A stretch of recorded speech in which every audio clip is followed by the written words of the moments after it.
Reports on Saturday early morning in the Africa country of Tanzania indicated that thousands of youths in the country have continued mass protest in the Tanzania capital city of Dodoma, also simultaneously in the country former capital city of Dar es Salaam, which remains the country's largest city and its main economic hub, while streets in Mwanza, Mbeya, and Arusha have remained occupied by the aggrieved youths who the major opposition political party, Chama, claimed have been shot at, and over 700 of them have been killed by security operatives since the violent protest erupted in the country on Wednesday over the 2025 presidential election allegedly marred by corrupt practices.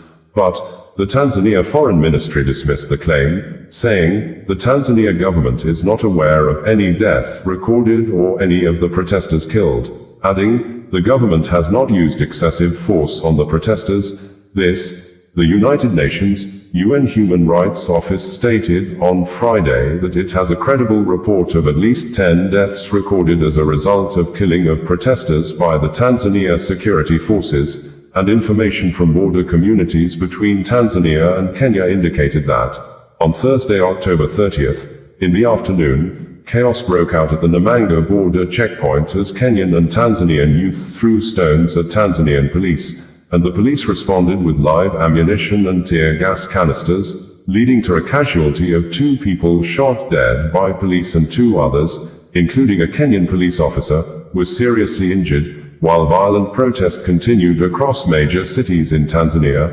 President Samia Suluhu Hassan of Chama Mapinduzi, CCM political party was declared winner, and the electoral body announced on Saturday early morning that the president secured a re-election figure of 97.66% of the votes, which represents 31,913,866 ballots.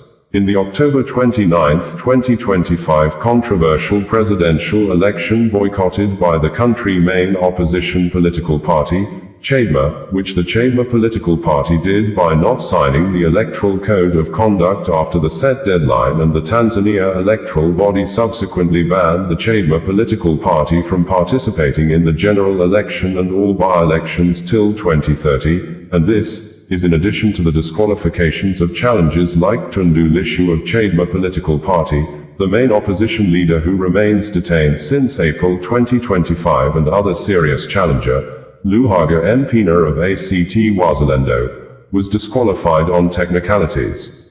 The final result showed Hassan 97.1 and 66% of the vote, dominating every constituency, the Electoral Commission announced on state television. A quick swearing-in ceremony would take place on Saturday, the state TV said. On Friday there were reports that the Tanzanian president, Samia Suluhu Hassan, left her private residence in Zanzibar in a military chopper, and some local media reported on Saturday morning that her whereabouts had remained unknown. Demonstrations erupted on Wednesday in Dar es Salaam, a city of more than 7 million people, after disputed and chaotic elections that saw the 2 main opposition parties barred from participating. Protests over the disputed Tanzania election entered the 4th day on Saturday, with the protesters defying military deployment. Massive crowds earlier on Thursday gathered at the Dar es Salaam International Airport in Tanzania, apparently to prevent members of the political elites from fleeing the country. It was gathered that, in Dar es Salaam, a 6 p.m. curfew was announced after protesters in neighborhoods such as Kamara and Ubungo set a bus and a gas station on fire. Local media also reported unrest in Magomeni, Kinondoni, and Tandale, while polling stations were vandalized in parts of Arusha and Mbeya. Internet watchdog group NetBlocks confirmed a nationwide internet disruption as the unrest spread. President Hassan is seeking her first full elected term after succeeding John Magufuli, who died in 2021. 16 smaller opposition candidates also appeared on the ballot. Al Jazeera had reported on Friday that Tanzania's main opposition party has claimed that hundreds of people have been killed in protests following this week's disputed elections, while the United Nations says it has credible reports. At least 10 people died. As we speak, the number of deaths in Dar es Salaam is around 350, and there are more than 200 in Mwanza, Chadema party spokesperson, John Kitoka told the AFP news agency on Friday, referring to the commercial capital in northern Tanzania. If we add the figures from other places in the country, we arrive at a total of around 700 deaths. Chadema said its members had toured hospitals across the country to reach the figure. AFP reported it had received a similar toll from a security source. Al Jazeera has been unable to independently verify the number of deaths since elections on Wednesday. However, Tanzania's foreign minister, Mahmoud Thabit Kombo, denied that excessive force has been used, telling Al Jazeera the government has no official figures on any protesters killed. Currently no excessive force has been used, Kombo said on Friday, denying opposition reports about hundreds of people killed. I've not seen these 700 anywhere. There's no number until now of any protesters killed. Kombo said there have been pockets of violence and vandalism in various areas against government properties, including offices and vehicles. The national electricity supply utilities have been burned, he added. The opposition's estimated toll contrasted with that of the UN. In a Friday briefing, UN human rights spokesperson, Sif Magango told Geneva reporters that credible sources had indicated at least 10 deaths at the hands of security forces so far. We call on the security forces to refrain from using unnecessary or disproportionate force, including lethal weapons, against protesters, and to make every effort to de-escalate tensions, Magango said in the same briefing. Meanwhile, there are unconfirmed reports that Tanzanian celebrities including diamond platinums have fled amid protests in Tanzania, which the reports indicated that the protesters are now targeting celebrities who promoted Samia Suluhu during the electioneering campaign. This, the British government through the Foreign, Commonwealth and Development Office, FCDO, has advised that Arusha Airport and Kilimanjaro International Airport are closed, and that most international flights to and from Julius Nyerere International Airport in Dar es Salaam have been cancelled due to ongoing political unrest and a strict curfew in Tanzania. Bringing you the news in a more digital way. Kingsley Kanunta Kanu, the younger brother to Mazi Nnamdi Kanu, in an X-post as reshared by barrister Aloy Ejimakor, the coordinating lawyer for the detained Biafra Republic agitation leader. Mazi Nnamdi Kanu has given reasons why his elder brother had continued to defend himself on the ground of no case submission, saying, the federal government of Nigeria, who made the accusations and filed the terrorism charges against the Biafra leader, has not been able to pinpoint any aspect of the Nigeria laws that should warrant his brother, Mazi Nnamdi Kanu, to enter defense, citing several court rulings that invalidated the federal government accusations against the detained Biafra leader. This, Kingsley Kanunta Kanu stated in reaction to the commentary of Dr. Sam Amadi, published on This Day newspaper, after the detained leader of the indigenous people of Biafra, Nnamdi Kanu, on Monday, abandoned his earlier plan to call witnesses in his ongoing trial before the Federal High Court in Abuja. Nnamdi Kanu, who is being prosecuted on 7 counts of terrorism charges brought against him by the federal government, last Friday, had prayed the court for an adjournment after informing the trial judge, Justice James Omotosho, that his former legal team, led by a former Attorney General of the Federation and Minister of Justice, Chief Kanu Agabi, San, had yet to release his case file to him. Though, Nnamdi Kanu had earlier expressed his readiness to open his defense in a written application to the court, in which he indicated his intention to call witnesses and requested the issuance of witness summons, but, at the resumed hearing on Monday, Kanu told the court that upon reviewing the case file, he had concluded that there was no valid charge against him. Nnamdi Kanu argued that since he believed the charges were unlawful and that the prosecution had failed to establish any case, there was no need for him to proceed with his defense. According to Punch newspaper, the trial judge, Justice James Omotosho, directed Kanu to file a written address formally stating his position and to serve the prosecution accordingly. Justice Omotosho further advised the IPOB leader to consult experts in criminal law to understand the possible legal implications of his decision. The judge thereafter adjourned the case to November 4, 5, and 6 for the adoption of final written addresses, based either on Kanu's position that no case had been established against him or for him to proceed with his defense if he decides otherwise. Kingsley Kanunta Kanu's statement as recirculated by barrister Aloy Ejimakor on Thursday, tagged, "Legal Rejoinder," to the misleading commentary by Dr. Sam Amadi, published in This Day of the 30th of October 2025, titled, "If I were Kanu, I would not refuse to write a defense," stated as follows below. 1. Introduction. Correcting a misguided narrative. The recent article by Dr.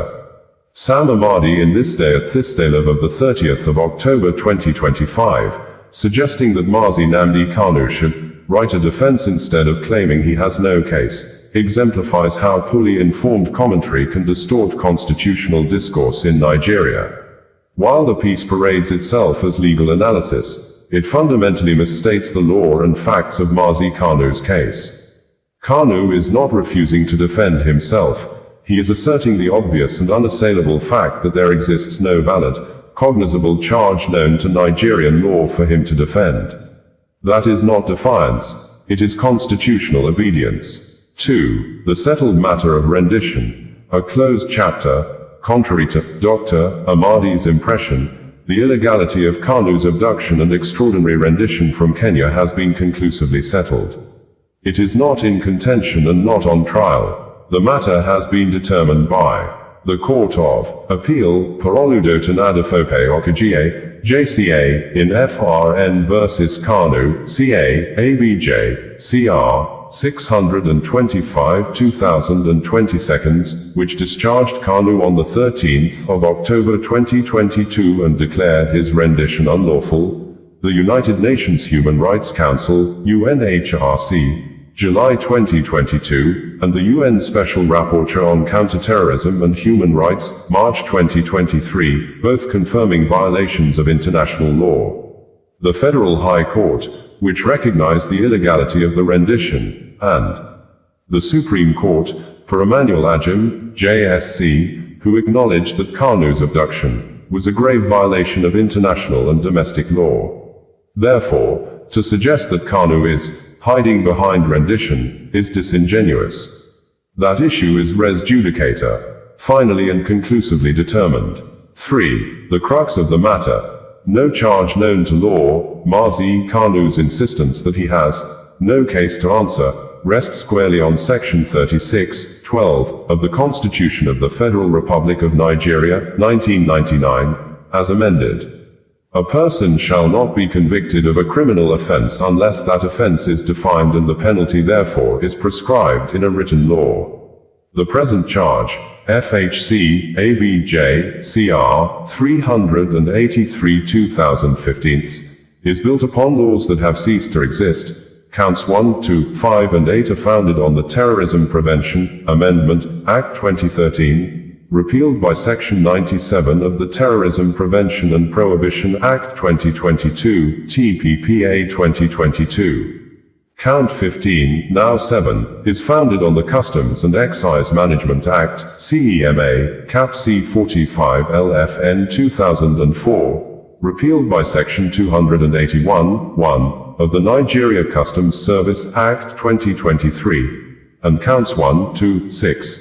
Alleging acts in Kenya, have no validation under Section 76(1)(d), Roman Figure 3, TPPA 2022, which mandates that the alleged act must be punishable under Kenyan law and certified by a Kenyan court.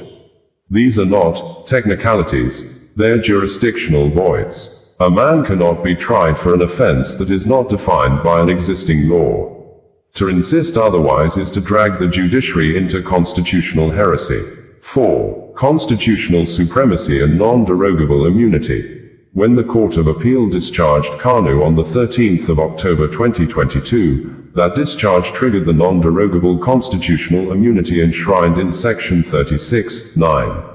No person who shows that he has been tried by any court of competent jurisdiction for a criminal offense and either convicted or acquitted shall again be tried for that offense or for an offense having the same facts constituting that offense. This immunity is permanent, self-executing, and non-derogable, as confirmed by sections 1, 3, and 45, 1 of the Constitution. No law, court, or executive order can override it. Even in times of national emergency, this right remains untouchable. Thus, the Supreme Court's remittal order of the 15th of December 2023, being inconsistent with Section 36(9), cannot lawfully revive a null charge. Under Section 1, 3, any act inconsistent with the Constitution is void ab initio.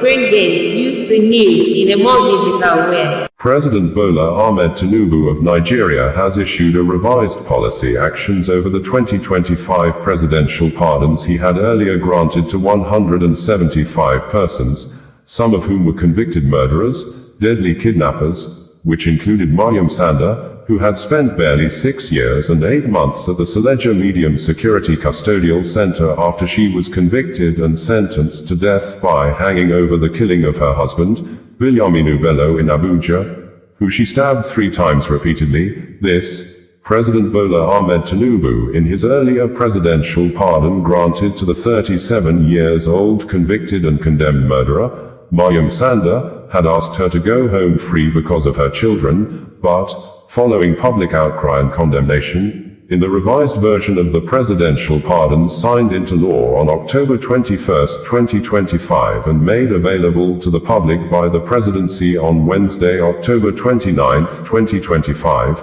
President Tinubu commuted the death sentence to 12 years imprisonment, although the presidency never mentioned the total numbers of people granted the presidential pardons, but the list of beneficiaries made available by the presidential spokesperson, Bayo Onanuga, indicated that only 86 persons were granted the presidential pardons, and Mariam Sanda, apparently spelt as Mariam Sanda, was last on the list, and the names of earlier beneficiaries like Kelvin Prosper Oniara were not seen in the revised edition of the list. Maybe the names were omitted due to excessive public outcry that Prosper Kelvin Oniara was a convicted, notorious, high-profile gang leader of a deadly kidnapping group that were widely stated to be responsible for the kidnapping and subsequent killing of a former Anambra State Deputy Governor, Julian Wike, kidnapping of a prominent legal practitioner, Mike Ozekome, on August 24, 2013 along Benin Auchi Road, and during the kidnapping operation, the gunman ambushed and killed 4 police officers, including the divisional police officer,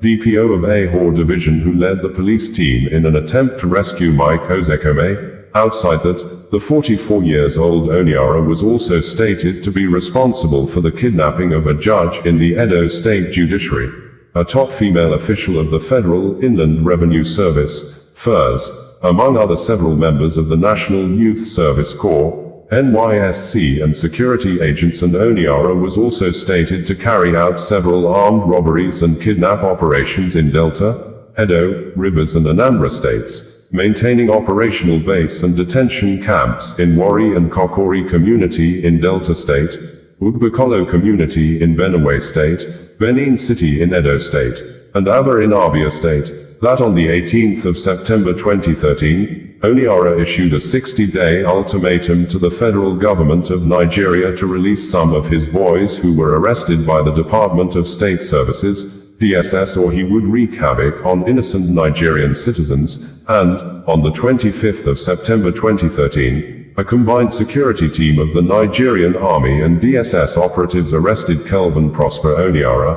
a convicted notorious terrorist, kidnap kingpin and armed robber, who had been on the wanted list of the security agencies, and he was subsequently sentenced to 20 years imprisonment, which he had spent 12 years in prison before President Bola Ahmed Tinubu had initially made an attempt to release him. Details of the 3 press releases issued by the presidency in the course of the 2025 presidential pardons that elicited public outcry and rejections are presented verbatim in a descending order of latest to former below. President Tinubu signs Instrument of Clemency and Pardons, moves Secretariat of Prerogative of Mercy Committee to Justice Ministry. President Bola Ahmed Tinubu, GCFR, has executed the relevant instruments of release to complete the process of formally exercising his constitutional power of prerogative of mercy to grant pardon and clemency to specific individuals who were earlier convicted for various offenses. Following consultations with the Council of State and public opinion on the matter, the President directed a further review of the initially approved list for consideration in furtherance of the President's discretionary powers under Section 175(1) and 2 of the 1999 Constitution, as amended. Consequently, certain persons convicted of serious crimes such as kidnapping, drug-related offenses, human trafficking, fraud, unlawful possession of firearms, arms dealing, etc., were deleted from the list. Others who had been hitherto pardoned in the old list had their sentences commuted. This action became necessary in view of the seriousness and security implications of some of the offenses, the need to be sensitive to the feelings of the victims of the crimes and society in general, the need to boost the morale of law enforcement agencies and adherence to bilateral obligations. The concept of justice as a three-way traffic for the accused, the victim, and the state, society also guided the review. The approved list of eligible beneficiaries has been transmitted to the Nigerian Correctional Service for implementation in line with the duly signed instruments of release. Furthermore, to ensure that future exercises meet public expectations and best practices, the President has directed the immediate relocation of the Secretariat of the Presidential Advisory Committee on Prerogative of Mercy from the Federal Ministry of Special Duties to the Federal Ministry of Justice. President Tinubu also directed the Attorney General of the Federation to issue appropriate guidelines for the exercise of the power of prerogative of mercy, which includes compulsory consultation with relevant prosecuting agencies. This will ensure that only persons who fully meet the stipulated legal and procedural requirements will henceforth benefit from the issuance of instruments of release. The President appreciated the constructive feedback and engagement from stakeholders and the general public on this matter. President Tinubu also reaffirmed his administration's broader commitment to judicial reforms and improving the administration of justice in Nigeria. Signed, Bayo Onanuga, Special Advisor to the President on Information and Strategy on October 29, 2025. Presidential Prerogative of Mercy exercise at review stage, not final, AGF Fagbemi. The Office of the Attorney General of the Federation and Minister of Justice wishes to clarify that no inmate approved for clemency under the recent exercise of the President's power of prerogative of mercy has been released from custody. The process remains at the final administrative stage, which includes a standard review to ensure that all names and recommendations fully comply with established legal and procedural requirements before any instrument of release is issued. It is important to note that the last stage of the exercise, after approval by the Council of State, is the issuance of the instrument for the implementation of the decision concerning each beneficiary. This stage affords an opportunity for a final look at the list for remedial purposes, if any, before the instrument is forwarded to the Controller General of Corrections for necessary action. This verification process is part of the standard protocol and reflects the government's commitment to transparency and due diligence. The Honorable Attorney General of the Federation and Minister of Justice appreciates the public's vigilance and constructive feedback, which continue to strengthen institutional integrity. Public engagement is always welcome, as it demonstrates that Nigerians care deeply about justice and good governance. There is no delay in the process. It is simply following the law to the letter to ensure that only those duly qualified benefit from the President's mercy. As soon as all legal and procedural checks are concluded, the public will be duly informed. The rule of law does not rush. It ensures fairness. Signed, Prince Lateef Fagbemi, SAN, Attorney General of the Federation and Minister of Justice on October 16, 2025. Details of the presidential pardon and clemency. Illegal minors, white-collar convicts, remorseful drug offenders, foreigners, Major General Maman Vatsa, Major Akubo, Professor Magaji Garba, capital offenders such as Mariam Sanda, Kensaro Wiwa, and the other Ogoni 8 were among the 175 convicts and former convicts who received President Bola Ahmed Tinubu's mercy on Thursday. Nweke Francis Chibuz, aged 44, serving a life sentence at Kirikiri for cocaine. Dr. Nwogu Peters, aged 67, serving a 17-year jail term for fraud. Sentenced in 2013, Mrs. Anastasia Daniel Nwaba, aged 63, already served a sentence for fraud. Barrister Hussaini Al-Haji Umar, aged 58, sentenced in 2023 to pay a fine of 150 million nairas in the ICPC case. Ayla Sadu Alanamu, aged 63, was sentenced to 7 years for bribery in 2019 and has served the sentence. Honorable Farouk M. Lawan, aged 62, sentenced to 5 years in 2021 for corrupt practices and had served the sentence. President Tinubu granted clemency to most of them based on the reports that the convicts had shown remorse and good conduct. He forgave some due to old age, the acquisition of new vocational skills, or enrollment in the National Open University of Nigeria, (NOUN). President Tinubu also corrected the historic injustice committed by British colonialists against Sir Herbert Macaulay, one of Nigeria's foremost nationalists. In all, the Presidential Advisory Committee on the Prerogative of Mercy, chaired by the Attorney General and Justice Minister, Prince Lateef Olasunkanmi Fagbemi, recommended pardon for 2 inmates, 15 former convicts, 11 of whom have died. The committee recommended clemency for 82 inmates and commutation of sentences for 65 inmates. 7 inmates on death row also benefited from the presidential reprieve. The committee recommended that the president should commute the death sentences to life imprisonment. Prince Fagbemi presented the committee's report at the Council of State meeting, chaired by President Bola Ahmed Tinubu. Full list of beneficiaries of President Tinubu's mercy. Pardoned. Posthumous pardon. Sir Herbert Macaulay was banned from public office for misappropriation of funds and sentenced in 1913 by the British colonialists. Ken Saro Wiwa, sentenced for murder. Saturday Dobi, sentenced for murder. Nordu Iwa, sentenced for murder. Daniel Buko, sentenced for murder. Paul Levera, sentenced for murder. Felix Nuate, sentenced for murder. Barabor Bera, sentenced for murder. Barinam Kiobel, sentenced for murder. John Queen, sentenced for murder. Major General Maman Giavatsa, age 46, sentenced in 1986 for treason, related to an alleged coup plot. Posthumous pardon, and honors, the Ogoni 9, victims of Ogoni 9 honored.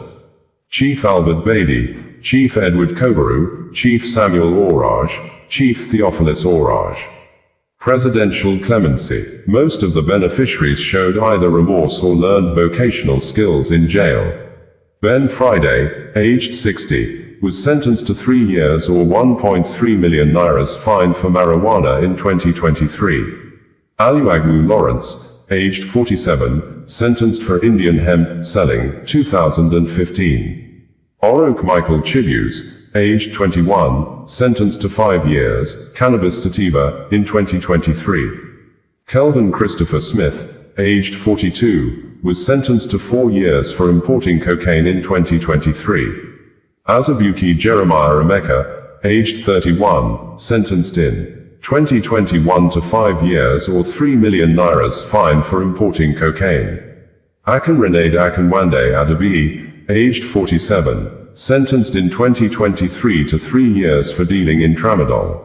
Ahmed Adeyemo, aged 38, sentenced to 15 years for cannabis. Already served 9 years, 5 months at Kirikiri. Adeniyi Jimo, aged 31 years, sentenced to 15 years for drugs in 2015 and served 9 years at Kirikiri. Sian Omarind, aged 39, sentenced to 15 years for drugs in 2015. Served 9 years at Kirikiri. Adesanya Olafemi Paul, aged 61, sentenced to 14 years for theft. Had served 8 years. If Yusuf, aged 37, was sentenced for human trafficking in 2019. Had served 6 years at Kirikiri. Daniel Bodenwa, aged 43, was sentenced in 2018 to 10 years for fraudulent intent to forge a land receipt. Had served 6 years in jail. Fidelis Michael, aged 40, sentenced to 5 years for cannabis sativa. Suru Akande, aged 52, sentenced to 5 years for cannabis sativa. Safiyanu Umar, aged 56, sentenced to 5 years without the option of a fine for possessing 5 kilograms of cannabis sativa, 2023. Dahiru Abdullahi, aged 46, was sentenced in 2016 to 21 years for possession of 3 pistols and had spent 10 years in jail. Hamza Abu Bakr, aged 37, sentenced to 5 years for Indian hemp selling, 2022. Rabiu al-Hassan Dawaki, aged 52, sentenced in 2020 to 7 years for criminal breach of trust. Mujibu Muhammad, aged 30, sentenced in 2022 to 5 years, no option for a fine for cannabis. Emmanuel Ez, aged 49, sentenced in 2022 to 5 years for heroin. Bala Azika Yahya, aged 70, sentenced in 2017 to 15 years for cannabis. Lena Kusum Wilson, aged 34, sentenced to death in 2017 for culpable homicide, had spent 8 years in jail. Buhari Sani, aged 33, sentenced in 2022 to 5 years for possession of 558 grams of cannabis. Muhammad Musa, aged 27, was sentenced in 2022 to 5 years for possession of 16 grams of cannabis. Maharazu Abu Bakr, aged 37, sentenced in 2022 to 5 years for selling Indian hemp. Already spent 3 years in Katsina prison. Ibrahim Yusuf, aged 34, jailed 5 years in 2022 for possession of 5.7 grams of Indian hemp. Saad Ahmed Madaki, aged 72, sentenced in 2020 for a 419 offense. Had served 4 years in Kaduna prison. Ex-Corporal Michael Bawa, aged 72, sentenced to life imprisonment for murder in 2005.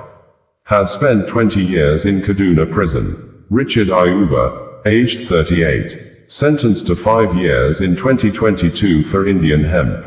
Adam Abu Bakr, aged 30 and sentenced in 2022 to 5 years for possession of 2 kilograms of tramadol. Emmanuel Yusuf, aged 34, sentenced in 2022 to 4 years for possession of 2 kilograms of tramadol. Edwin Nazor, aged 60, sentenced in 2018 to 15 years for cannabis. Had spent 6 years, 9 months at Zamfara prison. Shindu Stanley, aged 34. Sentenced in 2023 to 3 years for fake lubricant oil. Joseph Nwanoka, aged 42, sentenced in 2022 to 5 years for drugs. Johnny N.T. Heru, aged 63, sentenced in 1989 to life imprisonment for robbery. Had spent 36 years in Umuahia prison. John Omotie, aged 28, sentenced to 6 years for pipeline vandalism. Enzikitede Harry, aged 37, sentenced in 2023 to 5 years for illegal possession of Indian hemp, cocaine, and heroin. Jonathan Asuko, aged 28, sentenced in 2022 to 5 years for possession of Indian hemp and other drugs. Prince Samuel Peters, aged 54, sentenced in 2020 to 7 years for obtaining money by false pretense. Had spent 4 years, 3 months in Iketekpene prison. Babangida Saliu, aged 35, sentenced in 2024 to 3 years for unlawful mining. Adamu Sani, aged 39, sentenced in 2024 to 3 years for unlawful mining. Abdulkarem Salisu, aged 30, sentenced to 3 years for unlawful mining. Abdulaziz Lawal, aged 18, sentenced to 3 years for unlawful mining. Abdul Rahman Babangida, aged 20, sentenced to 3 years for unlawful mining. Maharazu Aladu, aged 22, sentenced to 3 years for unlawful mining. Zahareddin Baliwe, aged 38, sentenced to 3 years for unlawful mining. Babangida Usman, aged 30, sentenced to 3 years for unlawful mining. Zayanu Abdullahi, aged 28, sentenced to 3 years for unlawful mining, 2024. Bashir Garuba, aged 20, sentenced in 2024 to 3 years for unlawful mining. Imam Suleiman, aged 25, sentenced to 3 years for unlawful mining, 2024. Abba Amisu, aged 28, sentenced to 3 years for unlawful mining, 2024. Lawani Lowanu, aged 20, sentenced to 3 years for unlawful mining, 2024. Yusuf Al-Hassan, aged 33, was sentenced to 3 years for unlawful mining in 2024. Abdullahi Isa, aged 25, sentenced to 3 years for unlawful mining, 2024. Zayanu Bello, aged 35, sentenced to 3 years for unlawful mining. Habib Suleiman, aged 22, sentenced in 2024 to 3 years for unlawful mining. Jubran Sahabi, aged 23, was sentenced to 3 years in 2024 for unlawful mining. Shfiu Umar, aged 28, was sentenced to 3 years in 2024 for unlawful mining. Saidu Abu Bakr, aged 29, sentenced in 2024 to 3 years for unlawful mining.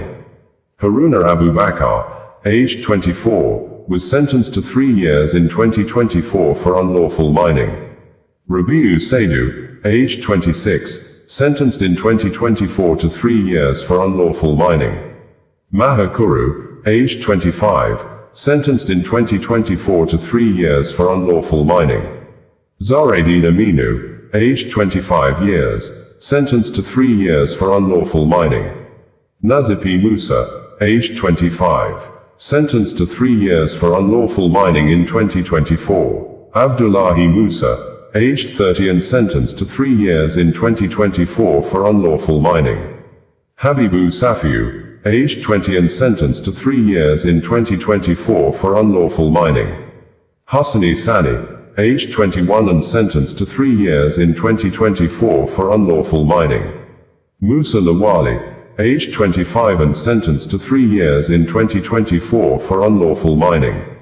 Suleiman Lawal, aged 23 and sentenced to 3 years in 2024 for unlawful mining. Yusuf Ilyasu, aged 21 and sentenced to 3 years in 2024 for unlawful mining. Sebiu Aliyu, aged 20 and sentenced to 3 years in 2024 for unlawful mining. Holaru Sani, aged 18 and sentenced to 3 years in 2024 for unlawful mining. Shitu Aliyu, aged 30 and sentenced to 3 years in 2024 for unlawful mining. Sanusi Aminu, aged 27 and sentenced to 3 years in 2024 for unlawful mining. Isiaka Adamu, aged 40 and sentenced to 3 years in 2024 for unlawful mining. Maman Ibrahim, aged 50 and sentenced to 3 years in 2024 for unlawful mining. Shwaibu Abdullahi, aged 35 and sentenced to 3 years in 2024 for unlawful mining. Sanusi Adamu, aged 28 and sentenced to 3 years in 2024 for unlawful mining. Sadi Musa, aged 20 and sentenced to 3 years in 2024 for unlawful mining. Haruna Isa, aged 35 and sentenced to 3 years in 2024 for unlawful mining. Note: Senator Ikra Aliyu Bilbas signed an undertaking to be responsible for the rehabilitation and empowerment of all the convicted illegal miners granted presidential clemency.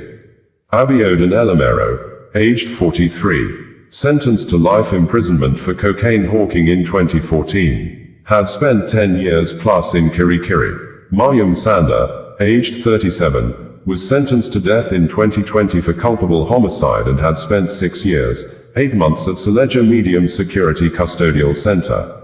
Her family pleaded for her release, arguing that it was in the best interest of her 2 children. The plea was also anchored on her good conduct in jail, her remorse, and her embracement of a new lifestyle, demonstrating her commitment to being a model prisoner. List of inmates on death row reduced to life imprisonment. Emmanuel Barber, aged 38, sentenced to death in 2017 for culpable homicide. On death row in Kuje Custodial Center for the past 8 years. The sentence was commuted to life imprisonment based on good conduct and remorsefulness. Emmanuel Gladstone, aged 45, was sentenced in 2020 to death for murder and had spent 5 years at Katsina Custodial Center, death sentence commuted to life imprisonment due to good conduct and remorse. Moses Ayodele Olaronfemi, aged 51, sentenced to death in 2012 for culpable homicide and had spent 13 years on death row in Katsina. President Tinubu commuted the death sentence to life imprisonment, citing the individual's good conduct and remorse. Abu Bakar Usman, aged 59, sentenced to death in 2014 and had spent 14 years on death row in Katsina. His sentence was commuted to life because of his remorse and good conduct. Khalifa Umar, aged 37, sentenced to death in 2014 and had spent 11 years on death row in Kano Custodial Center. His sentence has been commuted to life imprisonment. Benjamin Ekeze, age 40, sentenced to death in 2017 for armed robbery and conspiracy, and had spent 12 years on death row at Kirikiri, Lagos. The sentence was also commuted to life. Muhammad Umar, 43, sentenced to death in 2018 for culpable homicide and had spent 7 years on death row in Onitsha Custodial Center. He got the presidential reprieve, commuting the death sentence to life imprisonment. List of inmates recommended for reduced term of imprisonment. Yusuf Owolabi, aged 36, sentenced to life in 2015 for manslaughter, had spent 10 years at Kirikiri. Prison term reduced to 12 years for showing remorse and learning vocational skills. Afenyi Ez, aged 33, sentenced to life in 2021 for manslaughter and had spent 4 years at Kirikiri. Prison term reduced to 12 years for showing remorse and learning vocational skills. Malam Ibrahim Suleiman, aged 59, sentenced to life in 2022 for armed robbery and possession of illegal firearms. Sentence cut to 10 years based on good conduct.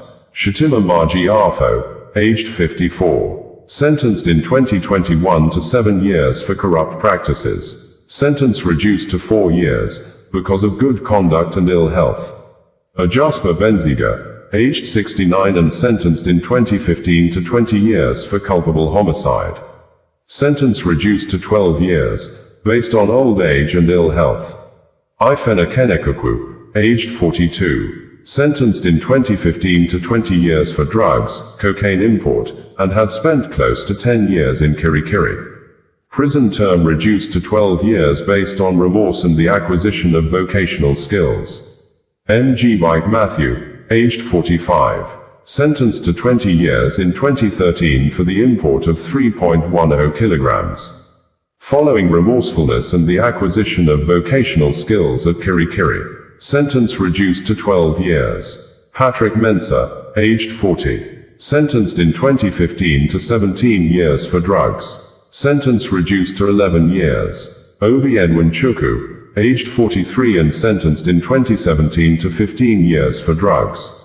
Sentence reduced to 10 years. Tunde Balogun, aged 32 and sentenced in 2015 to 15 years for drugs.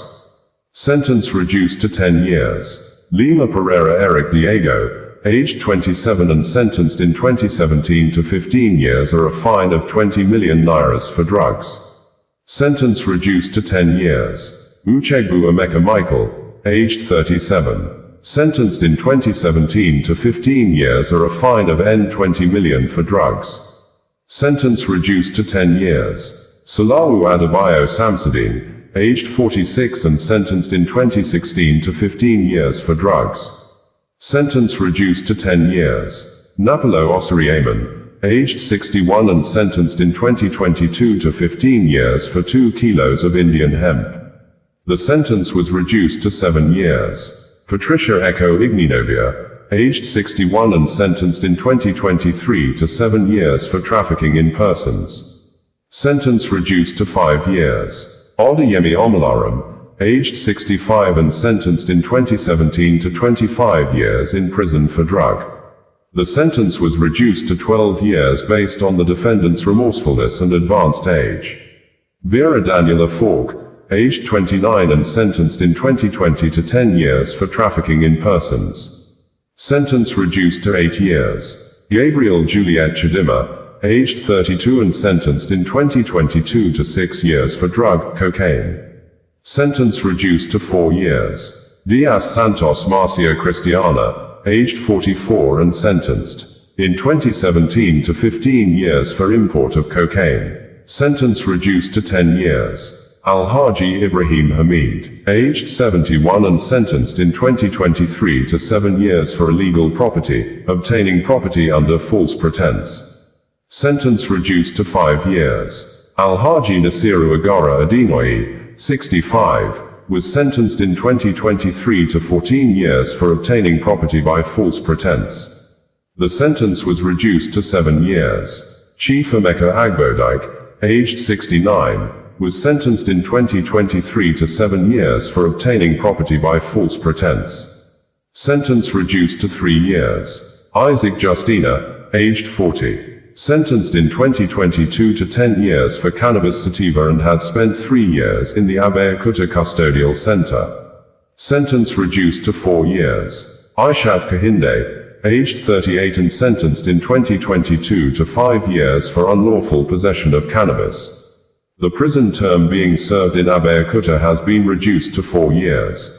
Helen Solomon, age 68, sentenced in 2024 to 5 years for cannabis sativa. Sentence reduced to 3 years. Okoye Tochukwu, aged 43 and sentenced in 2024 to 6 years for cannabis sativa.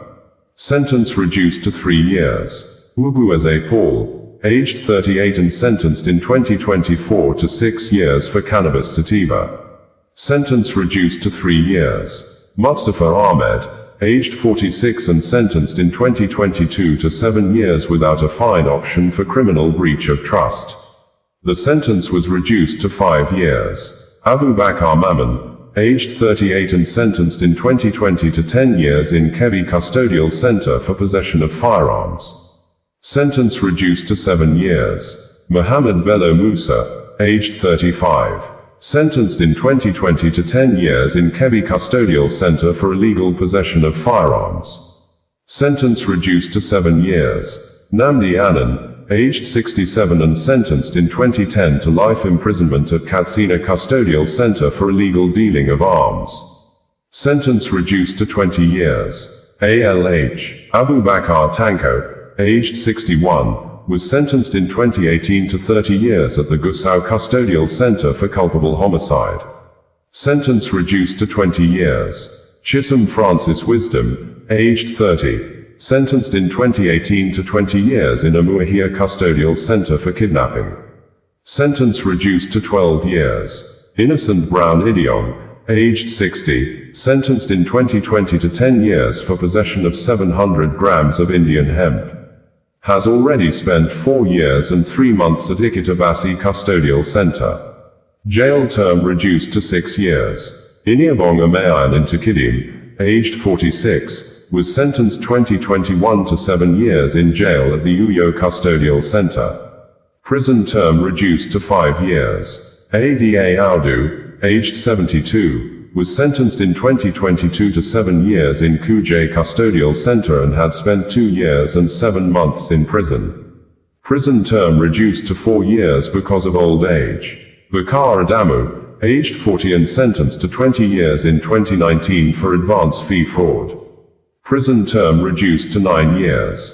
Kelvin Oniara Azigbe, 44, was sentenced in October 2023 to 20 years for kidnapping, which took effect in 2013.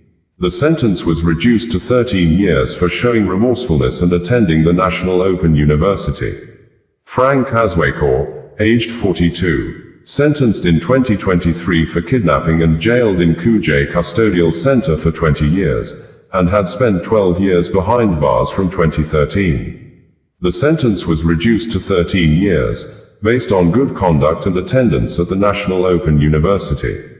Chukwukalu Sunday Callistus, aged 47 and sentenced in 2014 to life at Kuje Custodial Center for drugs. He had spent 11 years at Kuje. Sentence reduced to 13 years. Professor Magaji Garba, aged 67, sentenced in 2021 to 7 years for obtaining money by false pretense and had spent 3 years at Kuje Custodial Center. The prison term was reduced to 4 years due to good conduct and advanced age. Marcus Yusuf, aged 41. Sentenced in 2023 to 13 years for culpable homicide. Sentence reduced to 5 years based on ill health. Samson Ajayi, aged 31 and sentenced in 2022 to 15 years. For drugs, he had spent 5 years at Suleja Custodial Center. The sentence was reduced to 7 years. Iyabo Binyoyo, aged 49. Sentenced in 2017 to 10 years for drugs and sentenced to 9 years at Suleja Custodial Center, due to good conduct. Oladele Felix, 49, was sentenced in 2022 to 5 years without a fine option for conspiracy and exploitation. Based on good conduct and remorsefulness, the sentence was reduced to 4 years. Felix is spending the term at Suleja. Rakia Bida, aged 33 and sentenced in 2021 to 7 years, without a fine option, for theft and cheating. The sentence, being served at Suleja, was reduced to 3 years based on good conduct. In Ryagu Augustine Afeni, aged 44 and sentenced in 2018 to 10 years in a Koi custodial center, for exporting cocaine. The sentence was reduced to 8 years. Chukwudi Destiny, aged 36 and sentenced in 2022 to 6 years in a Koi custodial center for heroin import. The sentence was cut to 4 years. Felix Rotimi Esamokai, aged 47 and sentenced in 2022 to 5 years for heroin. The sentence was reduced to 4 years. Major S.A. Okubo, aged 62, was sentenced in 2009 to life at Katsina Custodial Center for illegally removing 7,000 assorted weapons. Following good conduct and remorsefulness, the sentence was commuted to 20 years. John Ibiam, aged 39, was sentenced in 2016 to 15 years for manslaughter and served 9 years and 1 month in the Afikpo Custodial Center. The sentence was reduced to 10 years after the individual showed remorse and acquired vocational skills. Omoko Arja, aged 40 and sentenced in 2016 to 15 years for manslaughter, served 9 years and 1 month in Afikpo Custodial Center. The sentence was commuted to 10 years. Chief Jonathan Alatoru, aged 66, was sentenced in 2021 to 7 years for conspiracy to cheat. The sentence served in Port Harcourt Custodial Center has been reduced to 5 years. Umana Ekaret Umana, aged 70 and sentenced in 2022 to 10 years in Port Harcourt Custodial Center for forgery. Sentence reduced to 5 years due to old age and remorsefulness. Utam Obong Thompson Udoka, 60, was sentenced in 2020 to 7 years in Iketek Pene Custodial Center for obtaining money by false pretense. He had served 4 years and 2 months at Iketek Pene. Due to his old age and good conduct, the initial sentence has been reduced to 5 years. Jude Sakar Abaraha, aged 44, sentenced in 2020 to 12 years at Ikoyi prison and a fine of 1 million nairas for conspiracy to hijack a fishing vessel. The sentence was commuted to 6 years, and the 1 million nairas fine was waived. Frank Insortabaka, 46, was sentenced in 2020 to 12 years and a 1 million nairas fine at Ikoyi Custodial Center for conspiracy to hijack a fishing vessel. The sentence was reduced to 6 years, and the fine was waived. Sheena Alalo, 42, was sentenced in 2020 to 12 years and a 1 million nairas fine at Ikoyi Custodial Center for conspiracy to hijack a fishing vessel. Like others, the N1 meter fine was waived, and the sentence was reduced to 6 years. Joshua Iwiki, aged 50, sentenced in 2020 to 12 years at Ikoyi prison and a fine of 1 million nairas for conspiracy to hijack a fishing vessel. An 1 meter fine was waived, and the sentence was commuted to 6 years in prison. David Akinseye, aged 44, sentenced in 2020 to 12 years and 1 million nairas fine for conspiracy to hijack a fishing vessel. His sentence was commuted to 6 years, and the fine was waived. Ahmed Toyan, aged 46, sentenced in 2020 to 12 years and 1 million nairas fine for conspiracy to hijack a fishing vessel. Sentence also commuted and fine waived. Shobajo Sahid, age 57, sentenced in 2020 to 12 years and a fine of 1 million nairas for conspiracy to hijack a fishing vessel. He got a similar reprieve like the others. Adamol Philip, aged 52 years, sentenced to 12 years and a 1 million nairas fine for conspiracy to hijack a fishing vessel, 2020. Philip also got his term reduced to 7 years and the fine waived. Matthew Marzi, aged 39, also sentenced to 12 years and a fine of 1 million nairas for conspiracy to hijack a fishing vessel. The sentence was reduced to 6 years, and the fine was waived. Bright Agbadei, 46, was also sentenced in 2020 for conspiracy to hijack a fishing vessel. Like the others in his category, he got a reprieve from President Tinubu. Signed, Bayo Onanuga, Special Advisor to the President, Information and Strategy on October 11, 2025. Bringing you the news in a more digital way. Bringing you the news in a more digital way.